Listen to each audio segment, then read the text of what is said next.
Почитувани гледачи на телевизија Мега, започнува уште едно издание на емисијата Одблиску со. Морам да кажам дека навистина ми представува особена чест и задоволство, односно посебно се радувам кога токму во оваа емисија известуваме за достигнувањата и работата на нашите битолчани, а токму во денешното издание на емисијата Одблиску со ќе ви доловиме еден актер во Битолскиот народен театар, исто така тој е директор на Интернационалниот детски театарски фестивал Битолино, како и извршен продуцент на театарот Бабец од Битола. Како што кажав, на моја огромна чест и задоволство во денешното издание на емисијата Одблиску со го имаме актерот Васко Мавровски. Здраво пред се, добре дојде во мојата емисија и ти благодарам ете што ја прифати поканата да бидеш мој гостин. Ви благодарам многу за поканата и чест ми е што сум дел од оваа емисија. Се надевам дека навистина ќе имаме убав разговор, ете ќе го задржиме вниманието на сите наши гледачи до самиот крај со цел одблиску да те доловиме до сите наши гледачи, макар што верувам дека битолчани навистина добро те познаваат. Ете, ќе опфатиме повеќе теми, од една страна како актер во Битолскиот народен театар, но од друга страна се разбира ќе позборуваме за 7-то издание на фестивалот Битолино, а тука е и Бабец школата, на која што, како што кажав, сте извршен продуцент. Но на самиот почеток би сакала да започнеме токму со вашата работа во Битолскиот народен театар.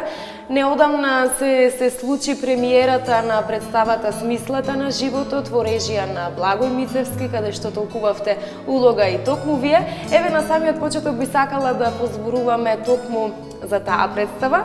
Какви се впечатоците сега откако помина самата премиера, откако неколку пати оваа представа беше прикажана пред сите влюбеници во театарската уметност? Какви се импресиите? Представата помина одлично.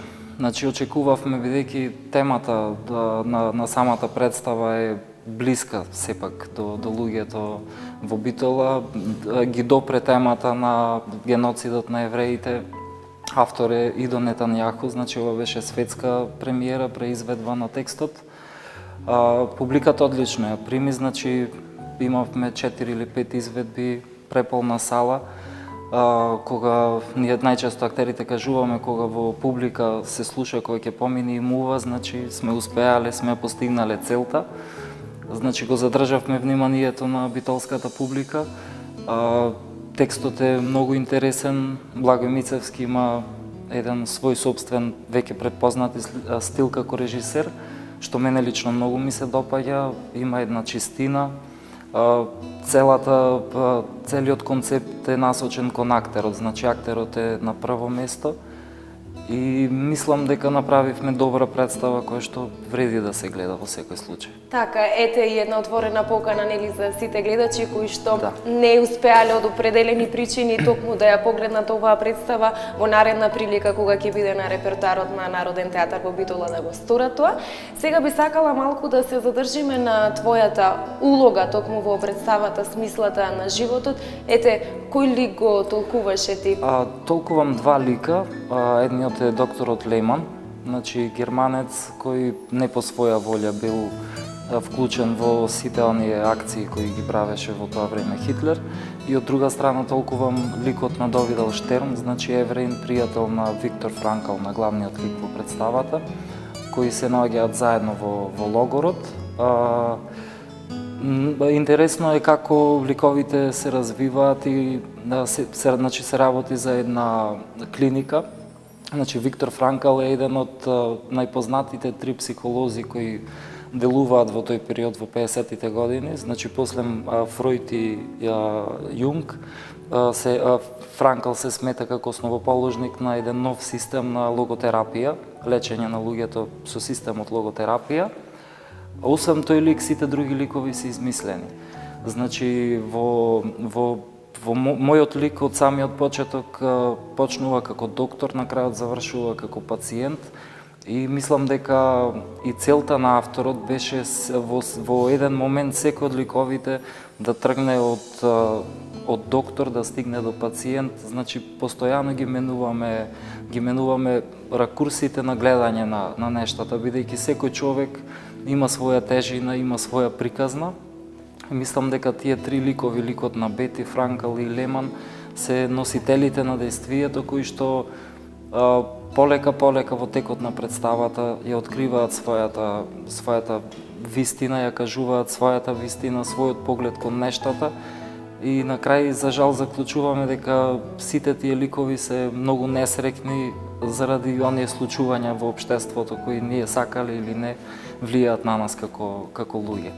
Така, во секој случај на вистина самата содржина, посебно нели и твојот лик кој што го толкуваш звучи интересно бидејќи преценили се опфаќаат тие теми од општественото живење, целта е таа на некој начин да се долови смислата на животот, како што и насловот на самата представа.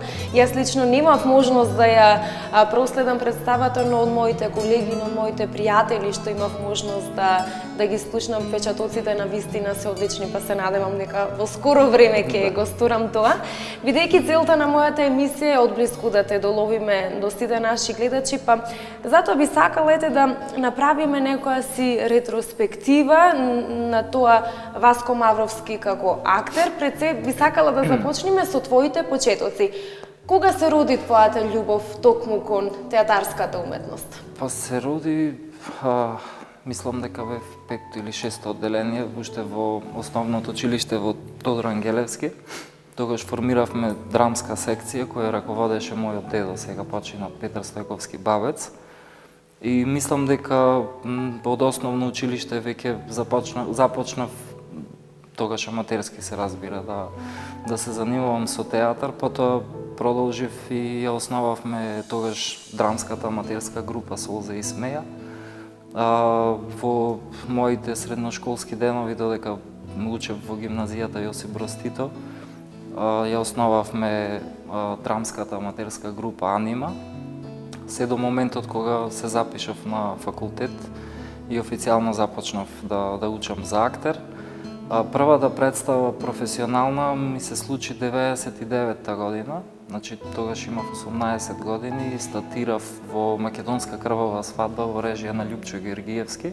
Така како се сеќаваш на токму на таа твоја прва по професионална представа, дали може би имаше поголема трема? Ете, со оглед на тоа што претходно си учествувал ти во некои представи, си имал некои такви актерски улоги, но сепак верувам поразлично е чувството кога е прва професионална. Тремата ја имам ден денес. Мислам пред секоја изведба, не пред секоја премиера, пред секоја изведба. Тоа е едно чувство на одговорност пред се. Мислам ако така треба да го дефинирам што значи зборот трема, секогаш ние актерите имаме борба сами со себе да се докажуваме прво самите пред себе, потоа и пред публиката и имаме стремеж секоја изведба, секоја нова изведба да ја поправиме грешката која што само ние ја знаеме од минатата изведба. И мислам дека тоа е во една позитивна насока, секоја представа расте и живее со текот на изведбите и стигнува некој максимум. Беше за мене, бидејќи имав 18 години, бев се уште средношколец, првата моја професионална представа, најголем страв ми беше тоа што бев покрај големи театарски легенди на сцената. Наеднаш од дете кое се занимава аматерски со театар, стигнувате да застанете рамо до рамо со големи актери, кои тогаш и сега работаат дел од нив во Народниот театар од Битола. Имав луда среќа и шанса со еден од најголемите, според мене, македонски режисери, Љубиша Георгиевски, да дојди да ја гледа таа представа и да ми додели улога со текст само после 3 месеци. Тоа беше негов текст Армагедон.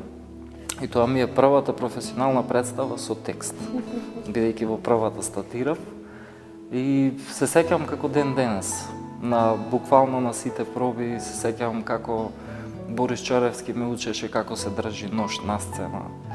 Мислам, за секогаш ќе ги имам тие се позитивни спомени, мислам, од тогаш почнав да се создавам и да растам како актер. Така, навистина ете убави моменти, како што кажавте, за секогаш ќе се сеќаваме и така баш ми е мило ете што ве навратив токму на тие моменти на вашата прва професионална представа. Што следуваше после тоа? Ја спомнавте нели соработката со режисерот Љубиша Георгиевски. Што следуваше после тоа? После тоа следува многу представи. Значи, во периодот до моето вработување во 2010 година, постојано бевме присутни таа млада генерација на актери, бевме постојано присутни на сцената, сме и ден денес. Веќе станува рутина, влегуваш од процес во процес, се трудиш да пораснеш како актер. И кај мене се случи една друга работа во 2002 година. Тогаш се запознав со мојата сопруга Јулијана Мирчевска, исто актерка во Народниот театар. И љубовта која дедо ми постојано ми ја пренесуваше кон театарот наменет за деца, значи во 2002 година, на самиот почеток на мојата професионална кариера како веќе дипломиран актер, решивме и го основавме детскиот театар во Битола. Значи тоа беше со представата во 2002 година, со представата Снежана и седумте џуџиња. И од тој момент и дефинитивно животот и приватно и професионално ми беше театар. Значи живеев со жена која што исто така се занимава со театар. Дома со дедо ми постојано разговаравме на темата театар, создававме детски театар, на работа работевме професионални представи и еве до ден денес мислам дека тоа ми е животот. Животот ми се врти околу театар. Така, верувам дека е многу полесно кога и вашата понежна половина ќе се занимава токму со театар на некој начин, повеќе ве разбира за сето она што го работите. Во секој случај, да, нервозите кои ги имаме постојано, во смисла нервозите во однос на таа позитивна нервоза која што се јавува секогаш пред премиера, таа трема за која што зборувавме. Мислам дека е многу тешко на било кој друг да му се објасни што се случува со организмот на еден актер и кога имате актер покрај себе е многу полесно да, во смисла не треба да разговарате на темата, се е јасно. И поддршката која што јас ја давам неја и таа мене, мислам дека многу ми помогна да некои бариери кои ги имавме и кои ги има секој актер, да многу полесно да ги пробиеме и да се развиваме во кариерата. Така, поддршката, нели, ќе се согласиме дека е најбитното нешто. Дефинитивно. Така, смитам дека самото отворање, нели, како што кажавте, 2000 и некоја година, отворањето на театарот за деца во Битола, навистина беше одлична идеја ете да му се даде можност на сите оние заинтересирани деца да се пробат токму во театарството. Она што ме интересира е колкава е самата заинтересираност од страна на самите деца да изучуваат театар, да се запознаат нели со самата таа магија која што носи една представа, која што се случува на самата сцена. Значи во 2002 година тоа беше пилот проект, театарска представа, значи официјално театарот започна во 2010 година, така? Значи пријавен како Сдружение за култура и уметност детски театар Битола. Значи, основната цел на формирањето на тој театар беше со професионални актери да изработуваме детски театарски представи, да има еден редовен репертоар и на некој начин да вршиме обука на најмладите, како треба да се однесуваат во театар, да ја стекнат навиката, да сакаат да посетат театарска представа. И со тоа се занимававме до 2014 година. Значи 4 години ги посветивме исклучиво на создавање на детски представи. Мислам, покрај формирањето на театарот, истовремено го формиравме Интернационалниот детски театарски фестивал Битолино. И децата во овие 6 досега изминати изданија, значи имаја можност да гледаат представи буквално целиот свет. Значи имавме гости од Аргентина, од Чиле, од Америка, Русија, Франција, Австрија, сега да не ги набројувам, се повеќе од 30 земји. Мислам дека освен она што е домашната продукција, што е прави Бавец театар, им дадовме можност да видат и како во светот се доживува театарот наменет за деца. Во 2014 официјално ја формиравме и детската театарска школа, која раководи мојата сопруга Јулијана. Интересот е огромен. Мислам, децата се искрени. Нема лажење, нема добра или лоша представа, никој од нив нема да ви направи лице да ви каже да супер беше, а не им се допаднало. Со децата имаме реализирано 7 представи. И еве кога веќе се навратив на таа Снежана и седумте џуџиња, значи истата таа представа од 2002, сега ќе имаме се надевам за 10 дена, ќе имаме премиера со детската театарска школа, баш на истиот текст кој што сме го работеле во 2002 година. Така, одлично, бидејќи и самата публика, посебно децата, се токму желни за да го гледат, нели, за да ги гледат тие детски, мали, сладки фацички на сцената, кои што самите играат нешто. Кога веќе го спомнавме Интернационалниот детски театарски фестивал Битолино, годинава го организирате 7-то издание. Ете како се одвиваат самите подготовки во пресред на ова 7-то издание. Па, се е супер освен финансиите, значи заглавуваме секоја година на тема финансии. Интересот е огромен, но успеавме во период од 2 години да бидеме изгласвани на тој светски конгрес на Асоциацијата на детски театри која се случуваше во Индија, со ниту еден глас против Битолино да се појави на мапата на светски детски театарски фестивали. Цел свет не призна, цел свет го помогна буквално со тоа што се пријавуваат за учество, го помагаат овој фестивал да се развива, освен, како да ви кажам, не е проблемот во државата, проблемот е во тие мецени кои што декларативно сите се залагаме за децата, дека децата треба, значи децата во Конвенцијата на Обединетите нации, која што е за заштита на правата на децата, која што и Македонија ја има подпишано, пишува дека ние сме должни како општество да го развиваме нивниот културен и забавен живот. Под културен и забавен живот се подразбира театар, среќно детство, забава и многу имаме голем проблем кога треба реално да седнеме со било кој спонзор и да разговараме и да објасниме која е нашата цел и која е нашата идеја.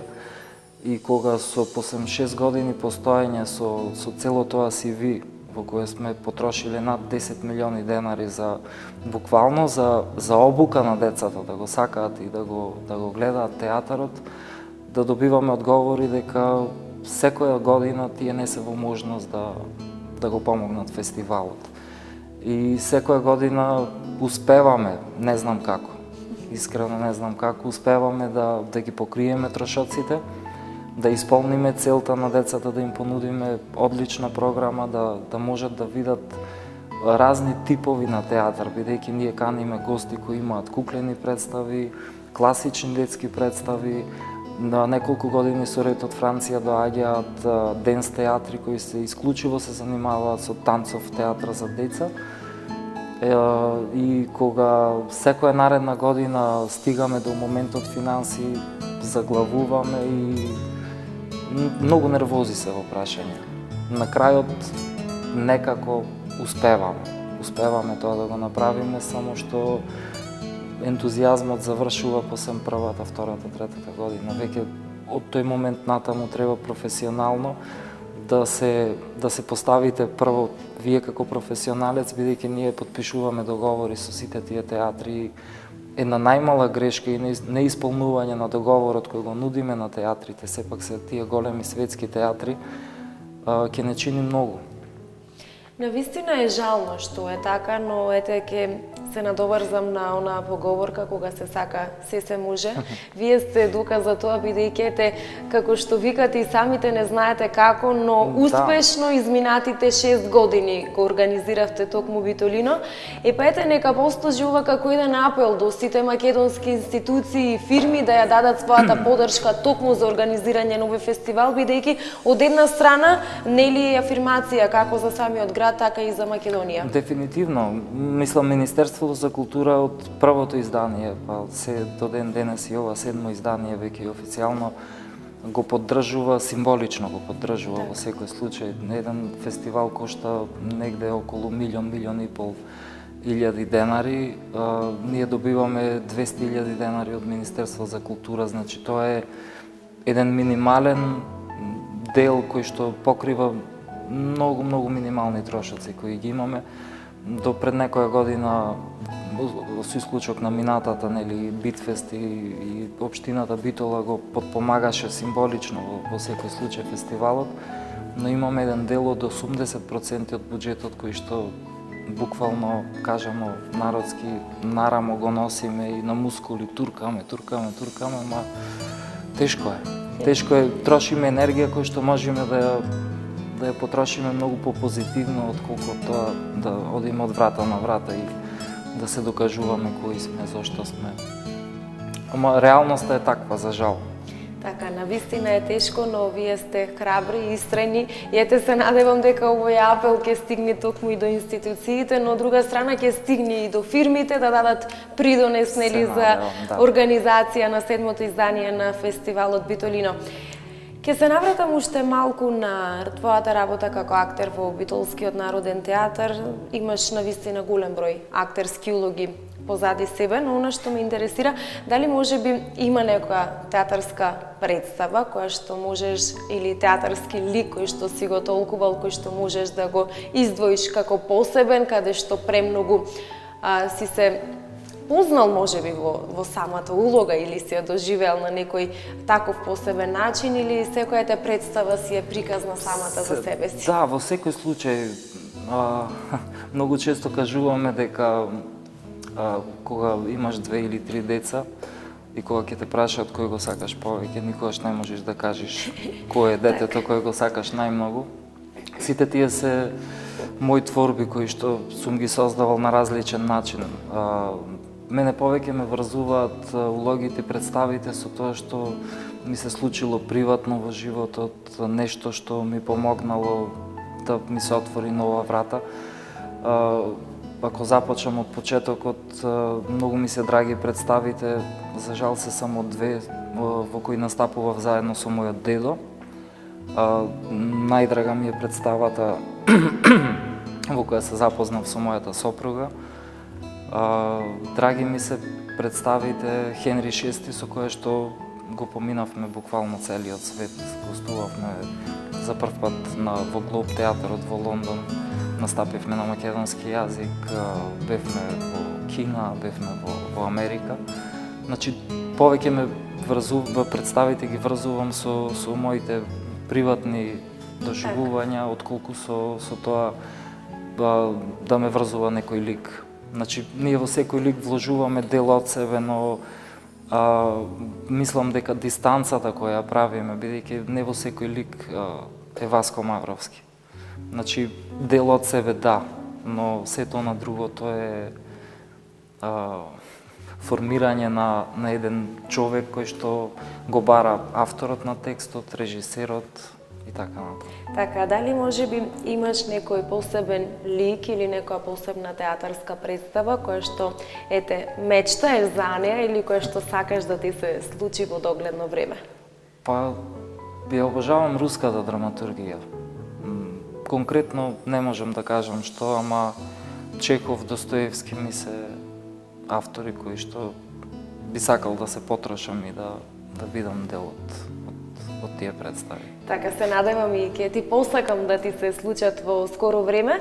На самиот почеток од оваа емисија кажа дека пред секоја представа нели владее таа позитивна трема кај тебе, но она што ме интересира, дали можеби имаш некои посебни ритуали пред излегувањето на сцена, пред представата? Посебни ритуали не. Молитвата пред секоја премиера е задолжителна.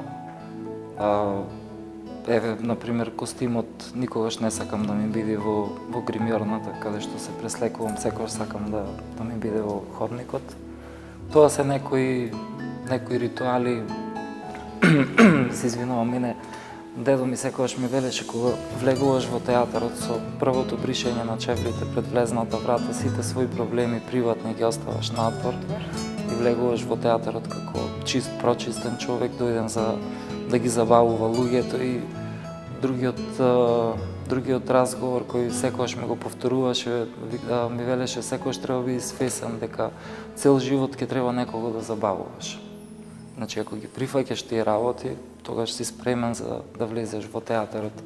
И мислам дека тие се најчесто ритуалите кои ги имаме.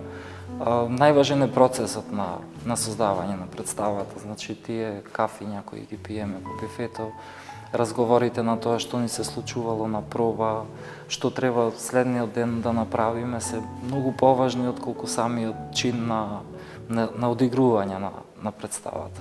Така си имал навистина одлична можност да учиш од твојот дедо.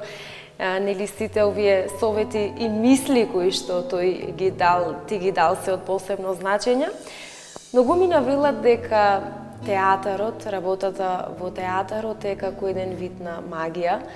Кога еднаш ќе стапнеш на штиците што живот значат, некако не сакаш да ги напуштиш, како еден вид на дрога која што те навлекува постојано и постојано. Дали е таква ситуацијата кај тебе? Да, ситуацијата е мислам дека со секој кој вистински сака да се посвети и го сака театарот, ја има таа магија.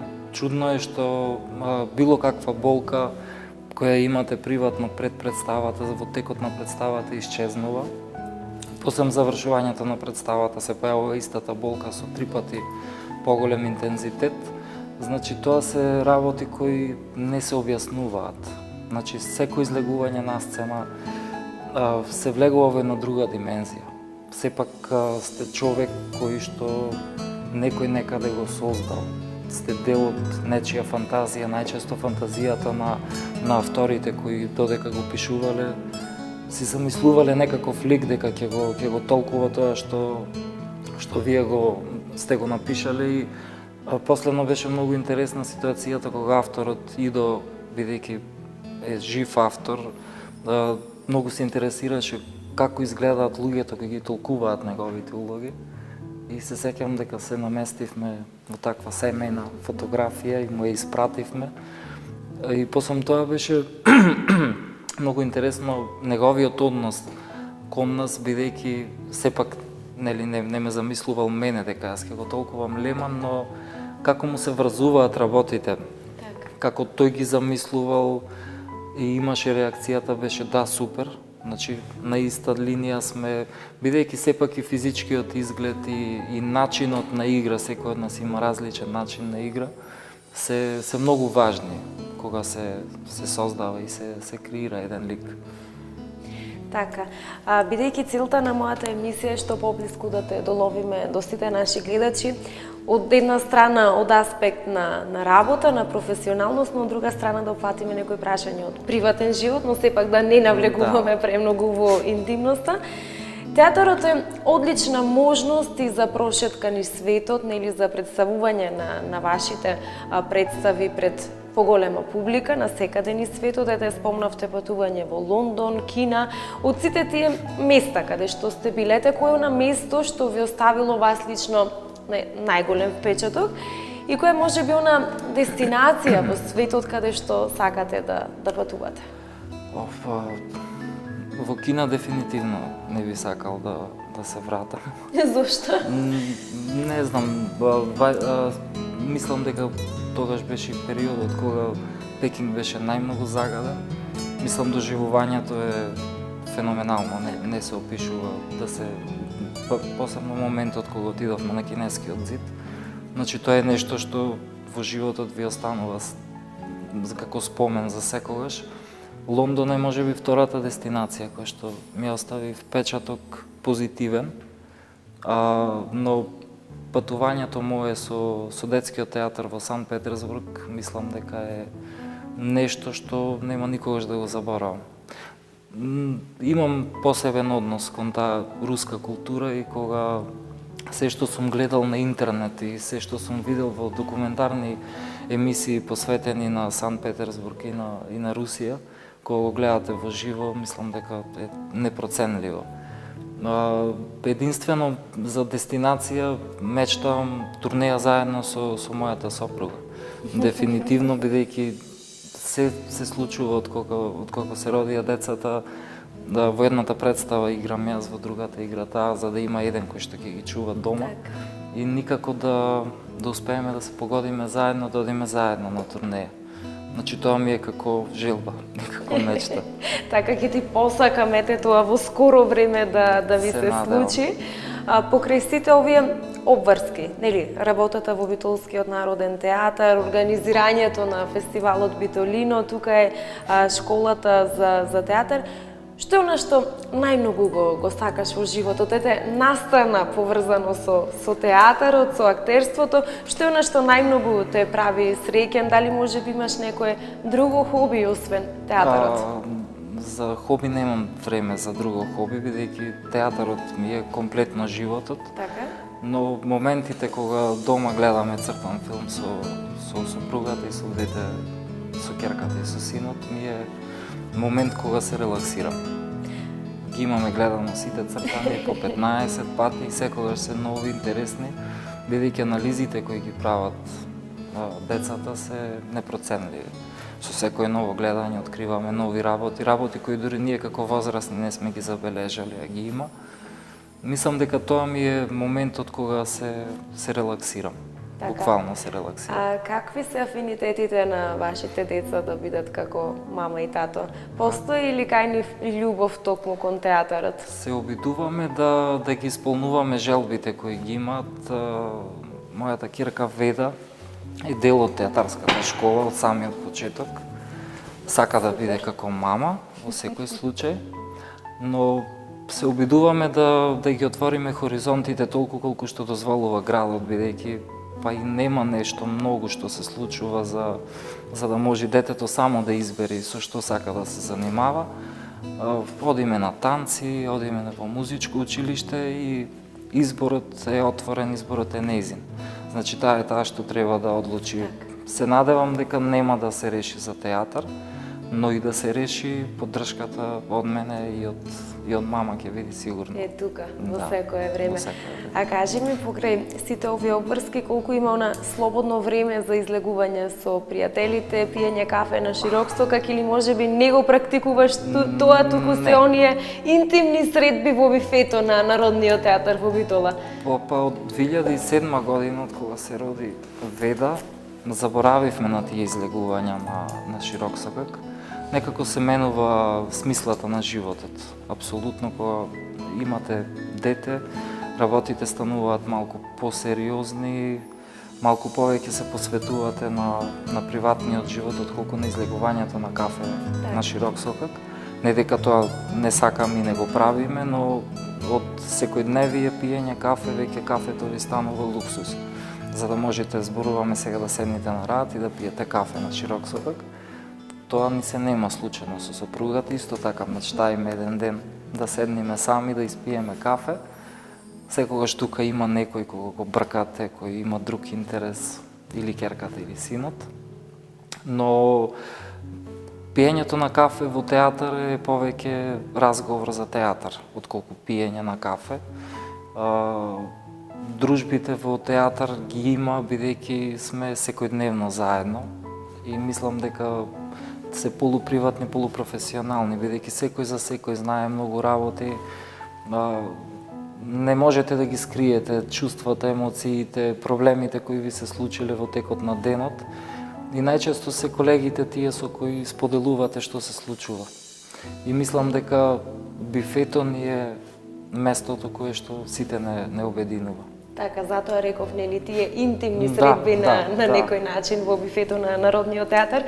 Бидејќи полека се движиме кон крајот на емисијата од Блиску со, само кажете ми, кој е она мото кое што вас ве води низ животот? Па во последно време имав многу мисли кои што ме воделе во животот, но последно кое што ме води во животот е тоа никогаш да не се откажувам од сонот или од она што го имам замислено. Без разлика дали тоа некому се допаѓа или не, и без разлика колку тоа ќе ме чини во животот. Мислам дека исполнувањето на сонот, макар секунда една да доживеете, да ви се оствари тој сон, е непроценливо.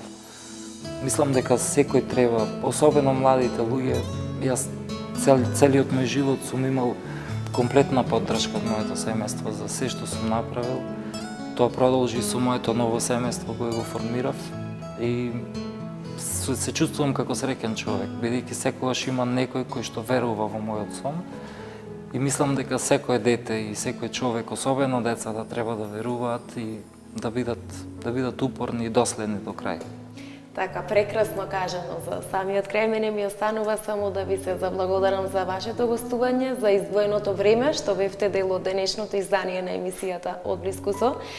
Се разбира дека ќе ви посакам уште премногу успехи во иднина, а тука сме за се она што го работите, се разбира да ја информираме јавноста. Ви благодарам. Фала и вас за поканата.